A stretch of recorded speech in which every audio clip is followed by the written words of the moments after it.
The first time I saw this spectrum, I assumed someone had simply mixed up the files. A script error, mixing in old noise, not clearing the cache. A classic night shift blunder.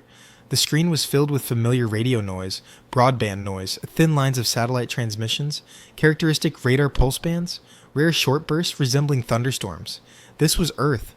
We'd recorded the same composite profile through antenna side lobes 1,000 times, when we'd forgotten to properly shield the equipment or when someone had left the test receiver on, but the file header didn't say local RFI or test feed.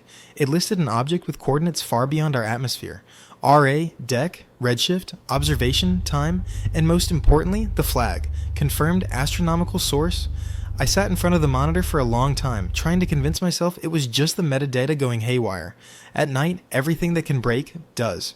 Maybe somewhere in the logs, someone had confused RA with an IP address and deck with a port number.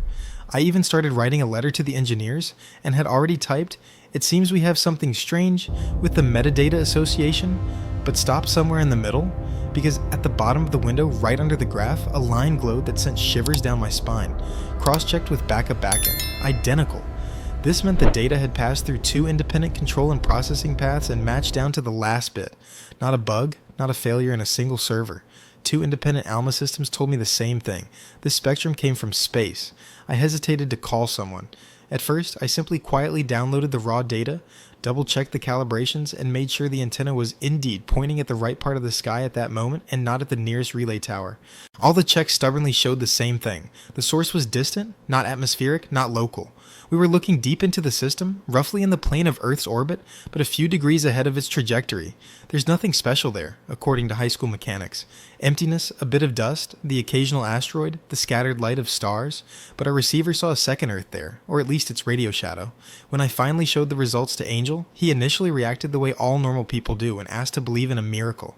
He laughed, shook his head, and said it was another fanciful RFI, and then slowly, very slowly, he began to lose his smile. He zoomed in on the spectrum, scrolled along its axis, and turned various filters on and off. Each operation only made the image even more familiar. He didn't finish, only taking a deep breath. "Have you checked the calibrations?" 3 times, I replied. I compared it with the control profile of terrestrial noise for the past month. Correlation is 98% with a tail. The word tail was almost literal here. Our technological civilization jutted out on the graph like a black forest. Wi-Fi, radar, television broadcasts, satellite channels, digital noise, everything we've been flooding the sky with for decades, only it should have been fading into space, like a sphere radiating out from the Earth in all directions, and one of the petals, it seemed, had returned. We silently plotted 2 profiles. One was the average spectrum of Earth, captured by local antennas a year ago. The second was the new, extragalactic one. The lines almost matched, only the new curve was slightly stretched in time. Some frequencies appeared later, others were still absent. "Look," I said, pointing my finger at one area. "These frequencies." Recently, a major operator launched a new satellite communications band, one with a distinctive, unmistakable spectral signature. This band was present on our old curve. It wasn't present on the new one. "Do you know what it's like?" Angel asked quietly. I nodded before he could finish. It was like a recording of our planet, but made several years ago. As if someone in space had been listening to Earth, and now we were listening to their recording, delayed. The following days turned into a non-stop marathon of checking, rechecking, discussing, and debating. We dug through observation archives from the past 5 years, searching for signs of the same source. Our first attempts weren't very successful. Either the antennas were pointed in the wrong direction, or the sensitivity wasn't sufficient. But a week later, Lucia, one of our graduate students, joyfully burst into the test room, shouting, "Found it! He was here 2 years ago." On the screen, she showed us a dataset recorded during a completely routine survey. At the time, the spectrum was deemed unrepresentative. It was considered local noise, and was rejected.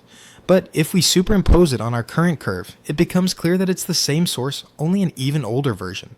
It was missing not only the new satellite bands, but also some older systems, deactivated 10 years ago. Now we had 3 points, the archived one, last year's, and the current one. Each looked like a snapshot of Earth's radio noise, delayed by several, and now even more, years.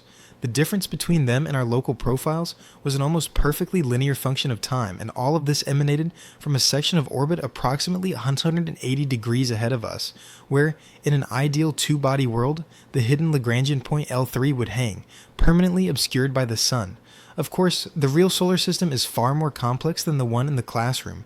Other planets, disturbances, resonances. L3, as a stable location is more a mathematical fantasy than a realistic parking spot for something heavy.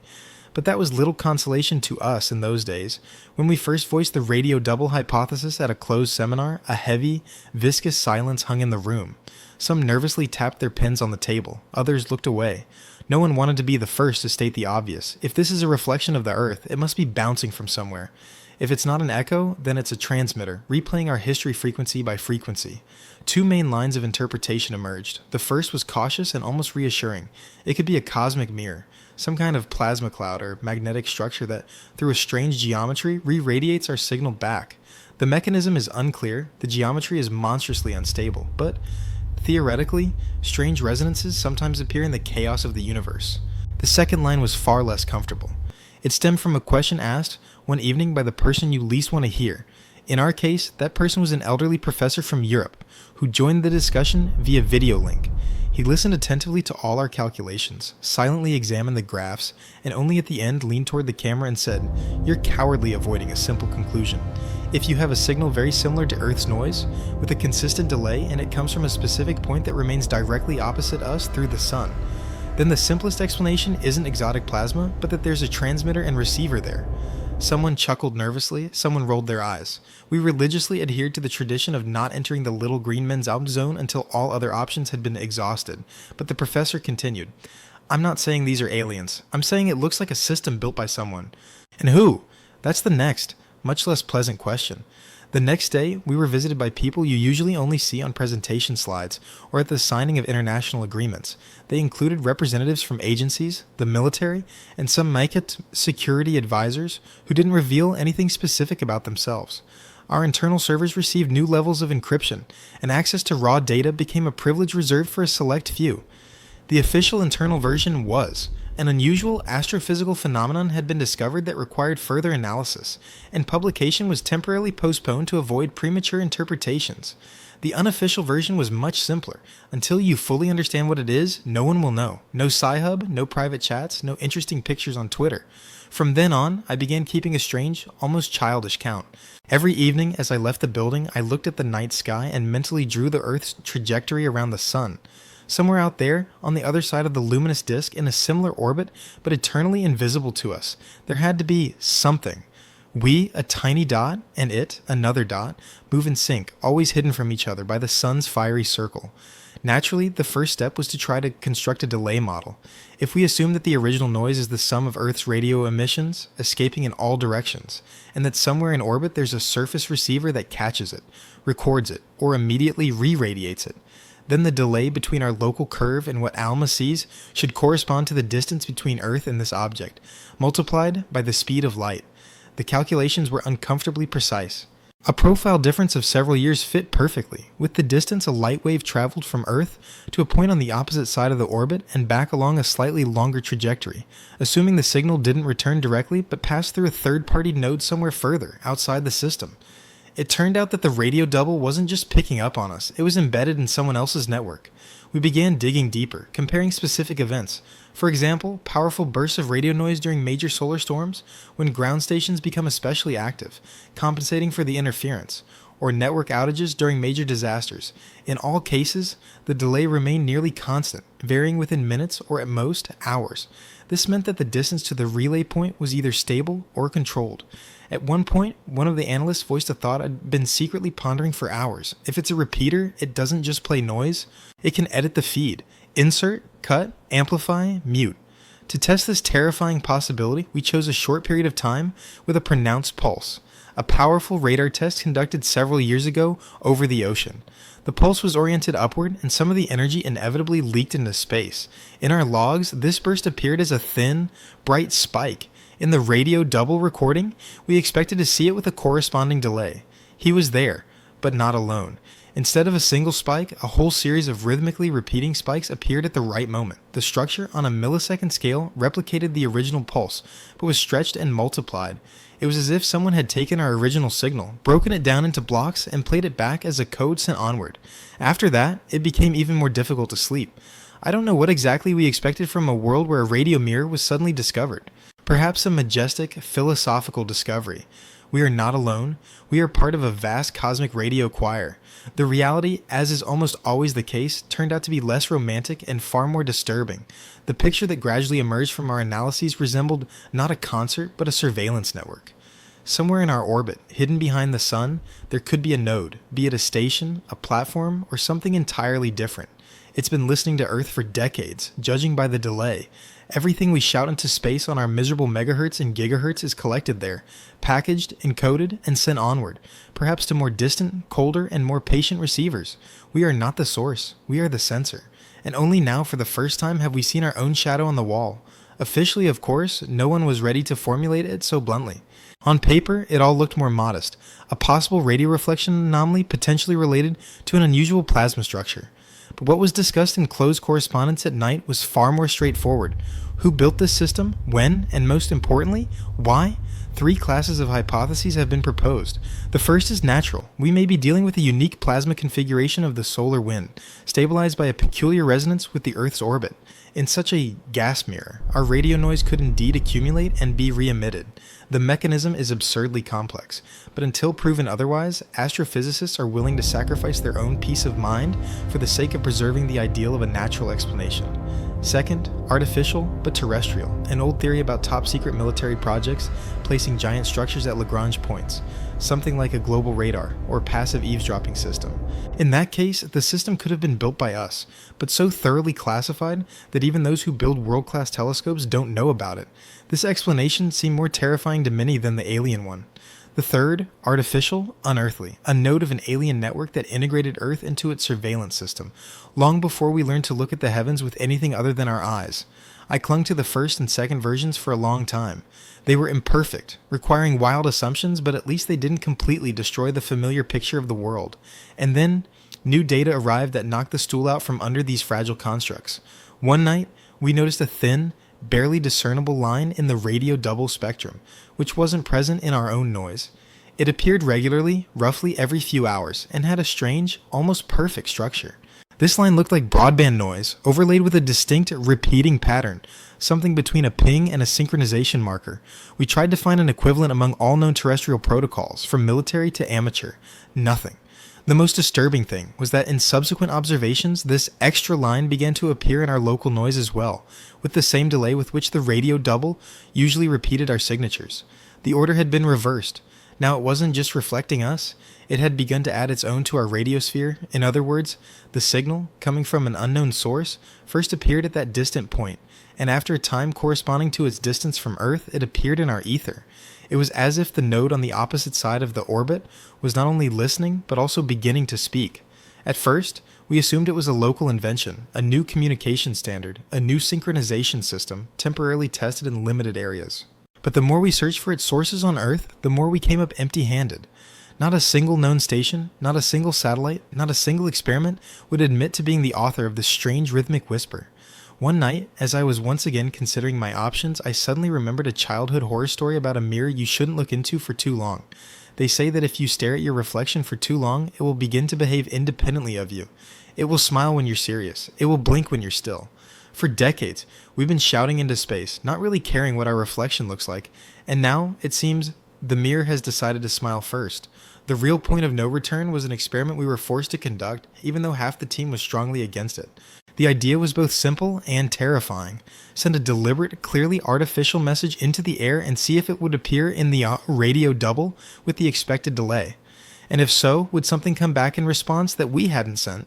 A short, mathematically rigorous sequence was chosen as a test. A variation on the theme of prime numbers encoded in a binary stream. Such a thing doesn't arise by chance, either in atmospheric noise processes or as a result of technological flaws. Such a signal is a nearly universal marker of an intelligent source. It was launched through several powerful transmission systems, synchronized in time and frequency. It was a kind of controlled leak. Officially, a test of a healthy monitoring system. Unofficially, a knock on a door we didn't ask for. Then, the wait began. The delay between our noise and the radio double was well known. We knew approximately what day and even what hour to expect an echo signal. I still remember that night shift. The familiar graphs on the monitors, a quiet hiss coming from the speakers. The team in the dimly lit room, their faces illuminated by the cold light of the screens. The clock counted down the final minutes until the expected return. At first, we saw exactly what we were supposed to. Our sequence appeared in the radio double spectrum, the very same one sent several months earlier, with a delay corresponding to the path to the hypothetical node, with a slight amplitude distortion, as if the signal had passed through a less than perfect channel along the way, but overall recognizable. We were almost breathing a sigh of relief. Good, the system was simply reflecting and repackaging us, nothing more. It was amusing, disturbing, but not fatal. A few seconds after our sequence reached its maximum, another one appeared next to it. At first, it seemed like it was simply the same chain, out of phase. But upon closer inspection, it became clear. Some blocks were inverted. In some places, instead of 1100, 0011 appeared. In others, prime numbers were replaced by composite ones. And in some places, entirely new structures emerged in the place of gaps. It's as if someone took our phrase 1, 2, 3, 5, 7, 11 and gave us back 1, 4, 3, 5, 8, 11. Almost the same, but with different meanings. It wasn't noise, it was an edit. From that moment on, talk of plasma mirrors faded completely. We sat and watched as someone, invisible and unreachable, edited our own mathematical signature and sent it back, as if testing our understanding. Some of us hoped it was an invitation. Others saw it as a cold demonstration. We hear you, we can rewrite you if we want. Strange things began to happen within the system. Several key employees were suddenly transferred to other projects, while others were offered positions away from astronomy and focused on data analysis and related fields. New faces appeared, taciturn, careful, with a habit of not asking unnecessary questions out loud. We were told the experiment was over and shouldn't be repeated anytime soon. The wording was vague, but the message was clear. We raised our voices, and they responded. That's enough to make us choose silence for the coming years, but the universe doesn't force us to remain silent. It isn't silent itself. Despite the limitations, ALMA continued to observe that sector of the sky, officially under other programs. We still received data, albeit less frequently. The radio double hadn't gone anywhere. It continued to replay our history, always remaining in the same impossible orbit, hidden by the solar disk. Sometimes it was late, sometimes on the contrary, it was slightly rushed, as if the node through which the signals passed had changed its position or parameters. Sometimes the extra line, the one not of this world, would become brighter. On such days, strange, poorly explained failures in terrestrial networks were more common. Sometimes several satellites would go down at once, then, as if nothing had happened, would return to service. Official reports attributed this to trivial space weather, equipment degradation, and human error. Unofficially, many of us began to see it as the hand of the same mirror in which we first noticed ourselves, a mirror that was gradually ceasing to be passive. I thought long and hard about whether I should tell this story at all. Even now, as I write it down, I realize many will dismiss it as yet another Earth hidden behind the sun conspiracy theory, the kind easily debunked by a good lecture on celestial mechanics. And frankly, I'd prefer it to remain that way. But the neutronic radio reflex field we discovered doesn't fit into any comfortable model. It's too intelligent for chaos and too global for someone's local game. I don't know who built the radio double, or whether anyone built it at all in the conventional sense. Perhaps it's an ancient monitoring system, left over from a civilization that vanished long before ours. Perhaps it's part of a larger mechanism that slowly creeps across the galaxy, scanning inhabited worlds and compiling their noise into an endless archive. Or maybe this is just an experiment in which we are just one point. When you look at the stars at night, it's always easy to forget that we, too, emit radiation. Antennas line our roofs, cables stretch beneath the oceans, satellites fly across the skies. All of this creates a fragile but growing cocoon of radio waves around the Earth. We long thought this cocoon was our first cry into the darkness. Now I increasingly catch myself thinking that this might not be a scream, but a report, and the radio double isn't a response, but a status. Data received, transmission continues. Sometimes I feel like our discovery itself changes nothing. The node, whatever it is, was at work before us, and will continue to be so after us. It doesn't care about our interpretations. We merely caught a reflection for the first time, when we looked closely enough and for long enough.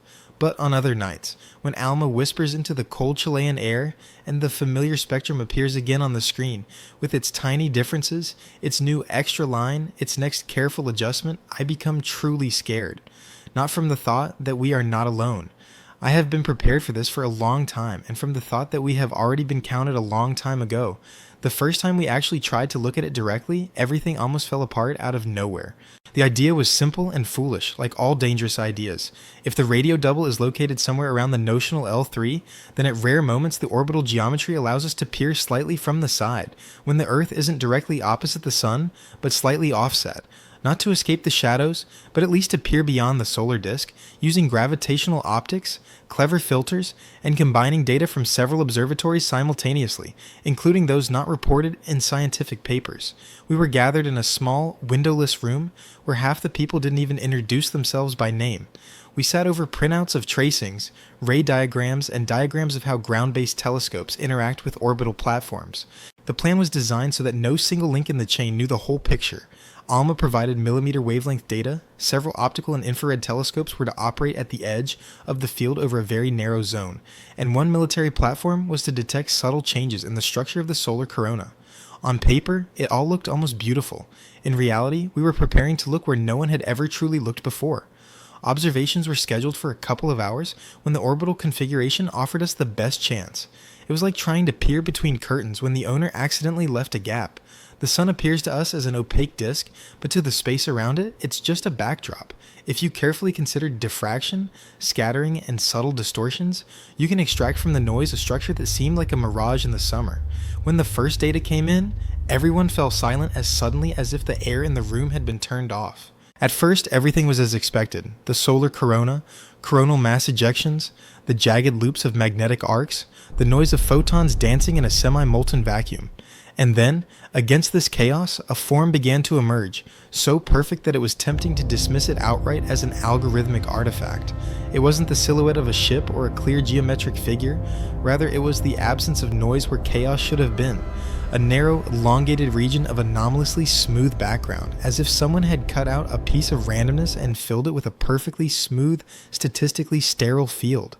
Every natural process leaves traces of fluctuations. There were none here. Any astronomer will tell you that perfection is the main sign of a lie. The universe loves deviations, rustlings, and irregularities. Anything that strives for a mathematically pure 0 or 1 usually belongs to technology. And we were just looking at technology suspended in orbit, which, by all textbooks, cannot be stable for thousands and millions of years. Even this faint hint of form became the pretext for a new round of secrecy. Some data was simply removed from our archives, replaced with corrupted files. Within the group, there was silence, shrugging, and continued counting, because any attempt to ignore what was seen does not erase it from memory. After this nighttime peeping session, the radio double's behavior changed. New elements appeared in its spectrum, short bursts and narrow ranges that perfectly coincided with the activation of specific ground-based transmitters. Not all of them, not random ones, but strictly defined communication systems belonging to a rather limited number of entities. It was like calling an old number you'd long forgotten about, and someone on the other end picking up the phone and quietly saying, "I was waiting." Soon after, we were required to conduct another experiment, which many saw not as research, but as something akin to an experiment on their own civilization. The bottom of the document was half blacked out, but the gist was clear. Synchronously disable a small segment of the radio infrastructure in one specific region, creating a controlled hole in the noise. See how the radio double would react. I argued against it for a long time. I said we were going beyond passive observation and starting to tweak the wires of something whose scale and intentions were incomprehensible to us. They responded that everything had long since gone beyond those limits the moment we first broadcast our sequence of prime numbers. At the appointed hour, several dozen transmission facilities in a pre-selected area silently faded into obscurity. No announcements, no official reason, simply a quiet blackout, which most people didn't even notice because traffic was immediately rerouted to backup channels, and regular services continued to operate. ALMA looked where our invisible interlocutor should have been. The noise in the graphs had dropped as expected. A near-perfect gap had appeared in the part of the spectrum usually bustling with human chatter. Several minutes of silence, a silence the likes of which had long been absent from the planet. The radio double didn't react immediately. At first, its spectrum simply reflected the silence, as a mirror should. But after a few dozen seconds, a faint but distinct signal trace appeared, where our pitch should have been. It didn't match any known communication system, but its structure was suspiciously reminiscent of average human noise, only without the recognizable signatures of specific protocols. Simply put, the mirror tried to complete our own chatter for us. Where we ourselves had switched off, someone temporarily took over to keep the overall picture intact. This moment became a personal turning point for me, after which I stopped seeing the radio double as an abstract anomaly. There, behind the sun, hung something that really didn't like gaps in the data. It was designed to maintain a continuous flow even if the source went silent for some reason. We could console ourselves with the thought that this was simply an automatic algorithm, a network that doesn't tolerate holes in its telemetry. To it, we are just one of many observation nodes, and if a node goes down, the system temporarily emulates it to maintain the integrity of the picture. But there are moments when the difference between cold automation and predatory attention is barely perceptible. At the same time, strange events begin to occur that no one officially linked to our experiments. In several countries, reports emerged of brief GPS outages, in which all receivers in certain areas began displaying coordinates tens of kilometers off, following some incomprehensible shift. The reports attributed this to solar flares or interference, but our group noticed an unsettling correlation. Many of these episodes occurred during the same time periods when the radio doppelganger's activity exceeded its usual limits. One such day, I caught myself avoiding using the GPS in the car. Intellectually, I understood that my small, everyday fears had no effect on the vast fields of radio waves that traverse the space between the stars. But there's an ancient, heavy fear that wells up from the depths of the brain every time you begin to feel like an object of observation. Not a researcher, not an author, not a director, but a simple signal source in someone else's monitoring system. At some point, our vicious cycle of analysis turned into something like a ritual. We'd come to the center, connect to the latest logs, and see what the radio double had been doing over the past 24 hours. Sometimes, nothing special. It simply continued to carefully reflect our history with the same delay. Sometimes it would add a few strange touches, new lines, new spikes in the spectrum. We'd argue about the meaning of each new rustle, like priests interpreting the flight patterns of birds. Gradually, an unspoken alarm scale developed within the team. A so-called green was when the mirror was behaving as usual. Yellow was when new structures appeared. Red was when its activity coincided with any noticeable disruptions in our infrastructure. Officially, such classifications didn't exist. Unofficially, each of us kept this scale in our heads, marking days when the world seemed more fragile than usual. There were nights when everything seemed almost normal. You walk out of the lab, and above you is the clear, starry Chilean sky, the dry, cold air, billions of glowing dots. You know that somewhere out there, behind the sun, another dot is moving, and that invisible waves constantly pass between you, full of our voices, music, swearing, news, advertising jingles. You know that all of this is being captured, compiled, analyzed by someone you will never see, and yet, for a moment, the beauty of the night sky overpowers the fear, and then you return to the monitor and there's a new log. Where yesterday there was only reflected noise, today another thin line has appeared. Its frequency trembles slightly, forming a faint but stable pattern. We run it through dozens of algorithms, trying to decompose it, interpret it, and translate it into sound. And at some point, amidst the white and pink noise, a rhythm breaks through, too similar to human speech for us to remain calm. Not words, not language, intonation. As if someone, listening to millions of hours of our broadcast, tried to synthesize not the letters, but the very melody of the conversation. At moments like these, it becomes clear that no matter how many codes we hang, no matter how many classifications we write, the main fact remains not that we've discovered the radio double, but that the radio double has long since discovered us. And perhaps it's simply now decided to move the mirror slightly so that we can finally see our reflection. I don't know where this story will lead. Perhaps decades from now, textbooks will write about the first detection of an external monitoring node, and they will analyze our mistakes and correct steps, just as they are now analyzing the history of the first radio telescopes. Or perhaps everything will remain at the level of classified reports, rotting in the archives, while foreign networks continue to gently pulsate above us. Sometimes I think the scariest thing here isn't that the radio double exists, but how naturally it fits into the picture of the world, if we strip away human vanity.